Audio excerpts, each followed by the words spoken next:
الحمدللہ رب العالمین والصلاة والسلام علی سید الانبیاء والمرسلین اما بعد فاعوذ باللہ من الشیطان الرجیم بسم اللہ الرحمن الرحیم۔ سورہ محمد کی 27ویں آیت کی تفسیر چل رہی تھی، جس میں اللہ تبارک و تعالی نے کفار و منافقین کے موت کے وقت کے برے انجام کو بیان فرمایا۔ لہٰذا اس میں ہم نے آپ کو بتایا تھا کہ حدیث کریمہ میں ہے کہ نبی کریم صلی اللہ علیہ وسلم نے ارشاد فرمایا کہ جب کسی کافر و منافق کی موت کا وقت آتا ہے تو اللہ تعالیٰ ملک الموت علیہ السلام کو بھیجتا ہے کہ میرے ایک دشمن کا انتقال ہونے لگا ہے، میں نے ہر طرح اسے فراوانی عطا فرمائی، نعمت عطا فرمائی، لیکن اس نے میرا کہنا نہ مانا، آج اسے میرے پاس لاؤ تاکہ میں اسے اس کے اعمال کا بدلہ دوں۔ تو ملک الموت علیہ السلام ایک روایت کے مطابق 500 فرشتوں کی جماعت کے ساتھ اس کے پاس آتے ہیں۔ ان سب کے ہاتھوں میں جہنم کی آگ کے کوڑے ہوتے ہیں اور تانبے کے ٹکڑے ہوتے ہیں جو انتہائی گرم ہوتے ہیں۔ جیسے آپ نے سرخ کسی بھٹی سے لوہا نکلتا ہوا دیکھا ہو تو ایک دم سرخ رنگ کا ہوتا ہے، ایسے یہ تپے ہوئے تانبے ہوں گے۔ اور ملک الموت علیہ السلام ایک ہتھوڑا جس کو گرز بھی کہا جاتا ہے وہ لے کر آئیں گے، جس میں کانٹے نکلے ہوتے ہیں، سب بڑا ہتھوڑا جیسا ہوگا، اس میں کانٹے نکلے ہوں گے۔ یہ تمام فرشتے آ کے اسے گھیر لیتے ہیں اور تانبے کے ٹکڑے اسے گردن کے نیچے رکھ دیتے ہیں اور آگ کے کوڑوں سے اس کے منہ پر، اس کی پیٹھ پر، ٹانگوں پہ مارنا شروع کر دیتے ہیں۔ کفار کے قریب رہنے والے سمجھتے ہیں، کیونکہ انہیں تو یہ پوشیدہ امر نظر نہیں آ رہا ہوتا، انہیں بظاہر اس کی روح آرام سے نکلتی ہوئی محسوس ہو رہی ہوتی ہے، لیکن یہ تو مرنے والا ہی جانتا ہے کہ کتنی سخت وہ آزمائش میں مبتلا ہوتا ہے۔ اور اس کے بعد ملک الموت علیہ السلام لوہے کا گرز مارتے ہیں، جس کی بنا پر اس کے کانٹے اس کی ایک ایک رگ میں گھس جاتے ہیں۔ اور پھر نبی کریم نے فرمایا کہ پھر ملک الموت علیہ السلام سختی کے ساتھ اس کی روح کو قبض کرتے ہیں تو پورے بدن سے روح اس کی باہر کھنچتی ہے۔ تو سرکار مدینہ صلی اللہ علیہ وسلم نے فرمایا کہ پہلے پیروں سے اس کی جان نکالی جاتی ہے، اسی لیے آپ دیکھیں گے جب کوئی مرے گا اس کے پیر ٹھنڈے ہوں گے، تو پیروں سے روح نکالتے ہیں، ٹخنوں میں روک دیتے ہیں اور فرشتے مارتے رہتے ہیں، پھر ٹخنوں سے نکال کر گھٹنوں پہ روح روک لیتے ہیں، پھر مارتے رہتے ہیں، پھر گھٹنوں سے نکلتی ہے، سینے پہ لا کے روک دیتے ہیں اور اس کی پٹائی ہوتی رہتی ہے، پھر گلے پہ لا کر اس کو روک دیا جاتا ہے، حتیٰ کہ پھر اس کو باہر نکال لیا جاتا ہے۔ اللہ تعالیٰ ہم سب کو اس برے انجام سے محفوظ فرمائے۔ آگے کا معاملہ کتنا سخت، کتنا بھیانک، کتنا تکلیف دہ اور کتنا آزمائش والا ہوگا، اس ایک روایت سے اندازہ کر لیں کہ جب موت کے وقت یہ انجام ہے تو قبر میں کیا ہوگا،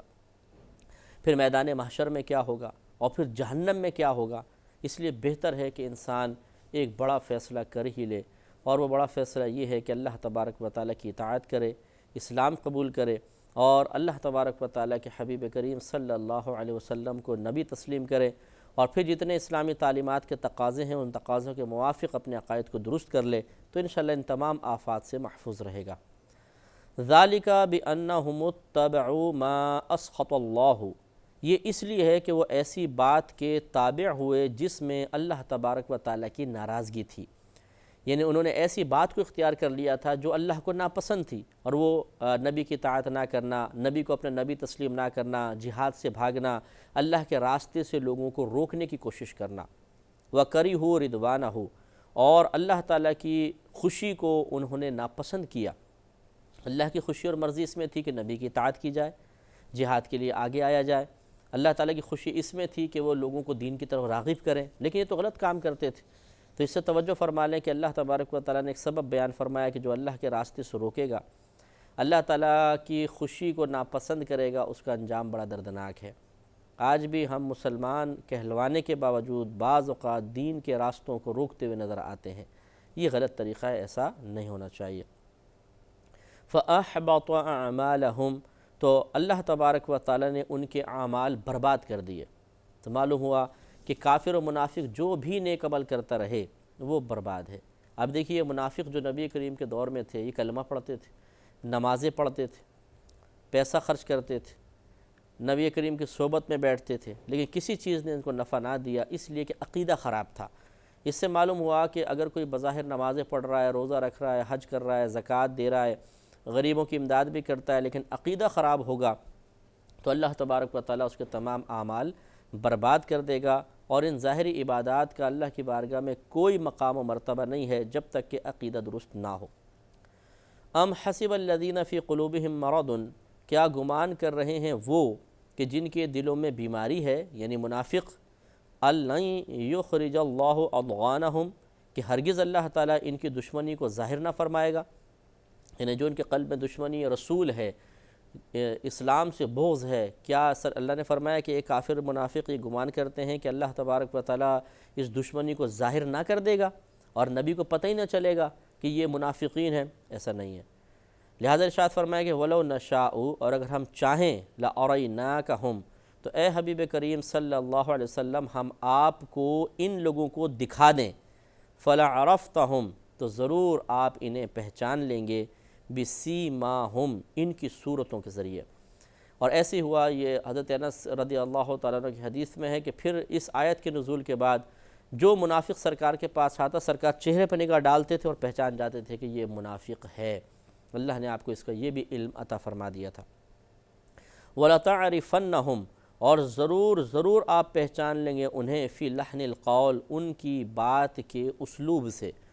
یعنی یہ جو گفتگو کریں گے ان کا اسلوب ہی ایسا ہوگا کہ اس میں وہ چاشنی نہیں ہوگی، وہ عقیدت نہیں ہوگی، وہ اپنائیت نہیں ہوگی، وہ محبت نہیں ہوگی،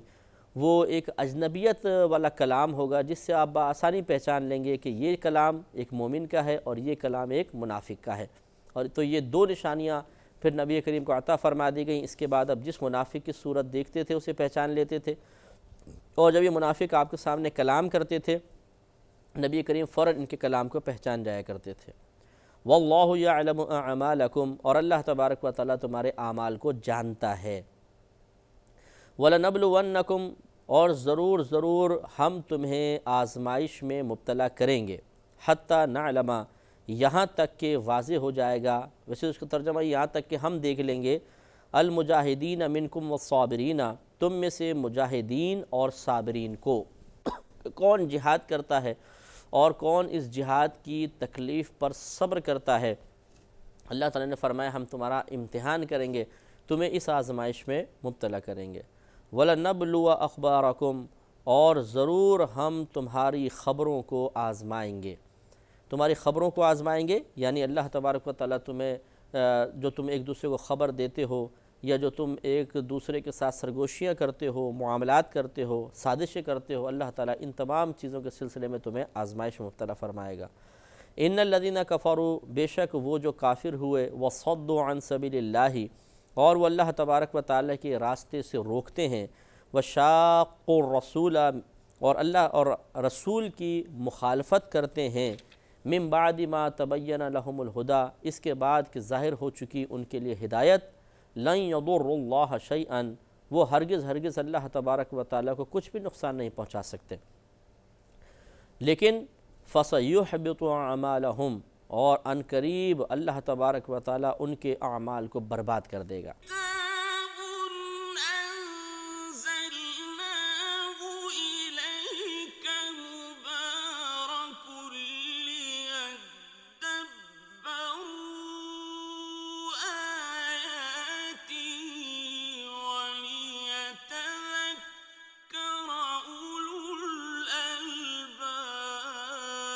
یعنی ان کا جو نبی کریم کی مخالفت کرنا ہے، اللہ کے راستے سے روکنا، یہ ان کے خود اپنے لیے نقصان کا باعث ہے، اور اللہ تعالیٰ ان کے اعمال کو برباد کر دے گا۔ اس سے معلوم یہ ہوا کہ اگر کوئی شخص اپنی طاقت، اپنے زور، اپنی افرادی قوت کی بنا پر دین کا راستہ وقتی طور پر روک بھی لے گا، اس کا یہ کسی کو اللہ کو بالکل نقصان نہیں پہنچا سکتا، غلبہ دین کا ہی رہے گا، جیسے ابھی آگے اللہ تعالیٰ خود ارشاد فرما رہا ہے، لیکن اس شخص کا بیڑا غرق ہو جائے گا اور اللہ تبارک و تعالیٰ اس کو تباہ و برباد کر دے گا، اعمال اس کے سب برباد ہو جائیں گے، لاکھ نمازیں پڑھے، کچھ بھی کرتا رہے، سب برباد، اگر دین کا مخالف ہوگا، دین سے دشمنی رکھے گا تو۔ یا ایھا الذین آمنوا، اے ایمان والو، اطیعوا اللہ و اطیعوا الرسول، اللہ تبارک و تعالیٰ کی اطاعت کرو اور رسول کی اطاعت کرو، ولا تبطلوا اعمالکم، اور اپنے عمل باطل نہ کرو، اپنے اعمال کو ضائع نہ کرو، یعنی نفاق اختیار کر کے یا کفر اختیار کر کے اپنے اعمال کو برباد نہ کرو، بلکہ اپنے اعمال کی حفاظت کرو۔ اور ایک اس سے نتیجہ فقہا نے یہ بھی نکالا اس آیت کریمہ سے کہ مراد یہ ہے کہ جب تم کوئی نیک عمل شروع کر لو تو اسے ختم نہ کرو۔ مثلا اگر نفل شروع کر لی ہے تو فرمایا وَلَا تُبْطِلُوا أَعْمَالَكُمْ، اپنے اعمال کو باطل نہ کرو، یعنی اس نفل کو اب مکمل کرو، اس کو ختم نہ کرو۔ اسی لیے اگر نفل نماز آدمی شروع کر لیتا ہے درمیان میں توڑ دے تو فقہا نے فرمایا کہ اس نفل کو اب بعد میں پڑھنا واجب ہے، کیونکہ اللہ نے فرمایا کہ اپنے اعمال کو برباد نہ کرو۔ اس لیے یاد رکھیے کہ اللہ اور اس کے رسول کی اطاعت ہی ہمارے اعمال کی حفاظت کا ذریعہ ہے۔ اگر کوئی خدا نخواستہ اللہ اور رسول کی اطاعت سے منہ موڑے گا تو ہو سکتا ہے آہستہ آہستہ وہ کفر کی جانب بڑھ جائے اور اس کے اعمال برباد ہو جائیں۔ اب ایک محکم آیت اللہ نے آگے بیان فرمائی جس میں کوئی شک و شبہ نہیں ہے، اور اس میں 100% اللہ تبارک و تعالی نے کفار کے بارے میں ایک چیز کا فیصلہ فرمایا کہ ان الذین کفروا، بے شک وہ جو کافر ہوئے، وصدوا عن سبیل اللہ، اور انہوں نے اللہ تبارک و تعالی کے راستے سے روکا، ثم پھر ماتوا، وہ مر گئے، وہم کفارن، اس حال میں کہ وہ کفار تھے، یعنی کفر کی حالت میں ان کا انتقال ہو گیا، فلن یغفر اللہ لہم، تو ہرگز اللہ تبارک و تعالی ان کی بخشش نہیں فرمائے گا۔ تو معلوم یہ ہوا کہ جو مر گیا اس کی بخشش ہو ہی نہیں سکتی ہے، یعنی کب؟ جب کہ وہ کافر ہوا یا منافق تھا یا مشرک تھا اور اس کا انتقال ہو گیا تو اب اس کی مغفرت نہیں ہوگی۔ جب اللہ نے فیصلہ فرما دیا کہ اس کی مغفرت نہیں ہوگی تو اب کسی کافر کے لیے دعائے مغفرت کرنے کا مطلب یہ ہے کہ ہم اللہ تعالیٰ کی تقسیم پہ گویا کہ راضی نہیں ہیں۔ اللہ تعالیٰ تو فرما رہا ہے اس کی مغفرت نہیں ہوگی، اور پھر بھی ہم کہہ رہے ہیں اللہ تعالیٰ تو اس کی مغفرت فرما دے، تو یہ ایک بہت بڑی بے ادبی اور گستاخی ہے۔ یہ ایسا لگتا ہے کہ ہم نے اللہ کے فیصلے کو قبول نہیں کیا۔ اللہ نے تو فیصلہ فرما دیا اور اس کے فیصلے کبھی نہیں بدلا کرتے، کہ اللہ نے فیصلہ فرمایا کہ ان کی کبھی بخشش نہیں ہوگی، اور اگر ہم کہیں کہ اللہ تعالیٰ اس کی بخشش فرما تو گویا کہ ہم یہ کہہ رہے ہیں اللہ تعالیٰ تو اپنے فیصلے کو بدل دے۔ اور خدا نخواستہ یقینی سی بات ہے دعا کسی اچھے مقصد کے تحت ہی کی جاتی ہے، اچھے کام کی ہی کی جاتی ہے، تو گویا کہ ہم یہ کہہ رہے ہیں کہ اللہ تعالیٰ کافر کو بخش دینا یہ بہت بہتر ہے،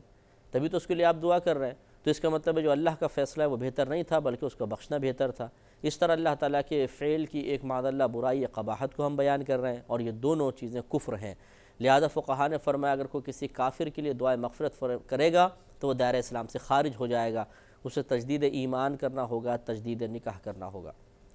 فلا تہنوا، تو تم اے مسلمانوں تم سستی نہ کرو، وتدعوا الی السلم، اور خود صلح کی طرف نہ بلاؤ۔ کافر خود صلح کی طرف آئیں اور اس میں مسلمانوں کا اور اسلام کا فائدہ محسوس کرو تو ٹھیک، یا پھر اگر تم یہ محسوس کرتے ہو کہ کافر غالب ہے اور اگر تم صلح نہیں کرو گے تو تمہارا نقصان ہوگا، وہ ضرر پہنچائے گا، اس صورت میں بھی صلح کر سکتے ہو، ورنہ صلح کی طرف نہ آؤ۔ وَأَنْتُمُ الْأَعْلَوْنَ، اور تم ہی غالب آؤ گے۔ دیکھیں فیصلہ فرما دیا کہ صلح کی طرف تمہیں آنے کی ضرورت نہیں ہے، اگر تم غالب ہو تو صلح نہ کرو، ہاں اگر تم مغلوب ہو رہے ہو تو پھر صلح کر لو، یا ان سے صلح کرنے میں اور کوئی مصلحت عامہ موجود ہو، اسلام کا فائدہ ہو، دین کا فائدہ، مسلمانوں کا فائدہ تو کرو، ورنہ یہ نہ سوچو کہ کافر ہم پہ غالب آئے گا، بلکہ اللہ تعالیٰ تمہیں غالب رکھے گا۔ وَاللَّهُ مَعَكُمْ، اور اللہ تعالیٰ تمہارے ساتھ ہے۔ وَلَن يَتِرَكُمْ أَعْمَالَكُمْ، اور وہ ہرگز تمہارے اعمال میں تمہیں نقصان نہ پہنچائے گا، یعنی تمہارے اعمال کے جو اجر و ثواب ہیں ان میں کوئی کمی نہیں ہوگی، اللہ تعالیٰ مکمل طور پہ تمہیں اجر و ثواب عطا فرمائے گا۔ انما الحیات الدنیا لعب و لہو، محض دنیا کی زندگی تو کھیل اور کود ہے، کھیل کود ہے، لعب ہے، لہو ہے، لعب و لہو مانے کھیل کود، بیکار، دنیا کی زندگی بالکل بیکار ہے اگر اس میں اللہ کا ذکر نہ ہو، اگر اس میں نمازیں نہ ہوں، اگر اس میں آخرت کی تیاری نہ ہو تو دنیا کی زندگی بالکل بیکار ہے۔ وَإِن تُؤْمِنُوا، اور اگر تم ایمان لاؤ، وَتَتَّقُوا، اور پرہیزگار ہو جاؤ، یُؤْتِکُمْ أُجُورَکُمْ، تو وہ یعنی اللہ تبارک و تعالیٰ تمہیں تمہارے ثواب یہ اجر عطا فرمائے گا۔ وَلَا يَسْأَلْكُمْ أَمْوَالَكُمْ، اور کچھ تم سے مال طلب نہیں کرے گا، اس سے مال کا معاذ اللہ کوئی لالچ کوئی ہے، اللہ تعالیٰ تم سے تمہارے مال طلب نہیں کرے گا، یعنی تم یہ خوف کرو کہ مسلمان ہو جائیں گے تو بڑا مال دینا پڑ جائے گا، ایسا نہیں ہے، وہ تم سے خود اپنے لیے کچھ بھی طلب نہیں کرے گا۔ ہاں جیسے زکوٰۃ کا حکم ہے تو زکوٰۃ کا حکم تو یہ ہے کہ تم مال نکالو اور اپنوں میں ہی اس کو تقسیم کر دو، تو تقسیم کا حکم ہے، کوئی ایسا تو نہیں کہ اللہ تعالیٰ کی بارگاہ میں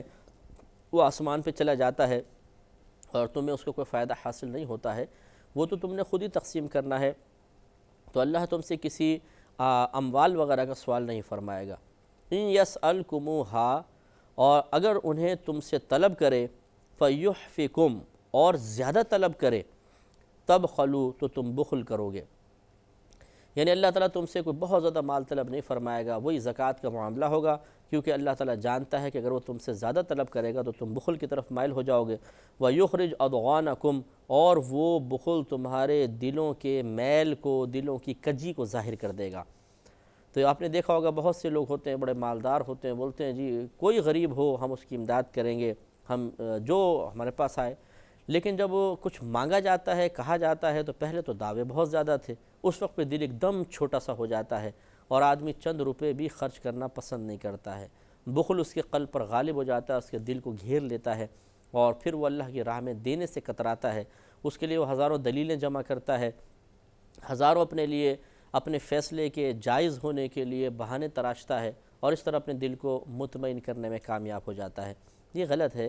جب اللہ نے آپ کو عطا فرمایا تو آپ خرچ کیجئے، اور بہت زیادہ خرچ کیجئے، اس سے کبھی مال میں کمی نہیں آئے گی، لیکن جمع کر کے رکھیں گے تو جتنا جمع کر کے رکھیں گے اس سے آپ بے نیاز نہیں ہوں گے، بخل بڑھے گا، اتنا ہی خوف اس کے زوال کا خوف طاری ہوگا، اور ایک عجیب و غریب ٹینشن ذہن پر رہے گا۔ ہا انتم ہؤلائی، ہاں یہ تم ہی ہو کہ تدعون کہ تم بلائے جاتے ہو، تمہیں پکارا جاتا ہے، لتنفقوا فی سبیل اللہ تاکہ تم اللہ تعالیٰ کی راہ میں خرچ کرو۔ فمنکم من یبخل تو تم میں سے کوئی بخل کرتا ہے، ومن یبخل اور جو بخل کرے فانما یبخل عن نفسہ تو وہ محض اپنی جان پر ہی بخل کرتا ہے۔ واللہ الغنی وانتم الفقراء اور اللہ تبارک و تعالیٰ بے نیاز ہے اور تم سب کے سب فقراء ہو۔ گویا کہ سمجھا دیا کہ جب واقعی حقیقت ہے کہ پہلے آدمی آپ اکیلے بیٹھے ہوں گے تو آپ سوچیں گے میں بہت مال خرچ کر سکتا ہوں اللہ کی راہ میں،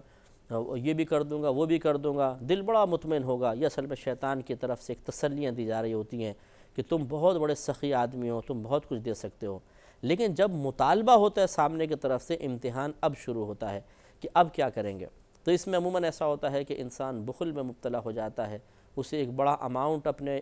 بینک سے، اپنے اکاؤنٹ سے جاتا ہوا محسوس ہوتا ہے، اور بخل ایک دم اس پہ غالب آ جاتا ہے۔ شیطان اسے تنگ دستی کا احساس دلاتا ہے، شیطان کہتا ہے پتہ نہیں صحیح جگہ پیسہ لگے گا نہیں لگے گا، میں صحیح کر رہا ہوں یا نہیں کر رہا ہوں، اس طرح اس کے ذہن کو بناتا ہے، اور آدمی اللہ تعالیٰ کی راہ میں خرچ کرنے سے رک جاتا ہے۔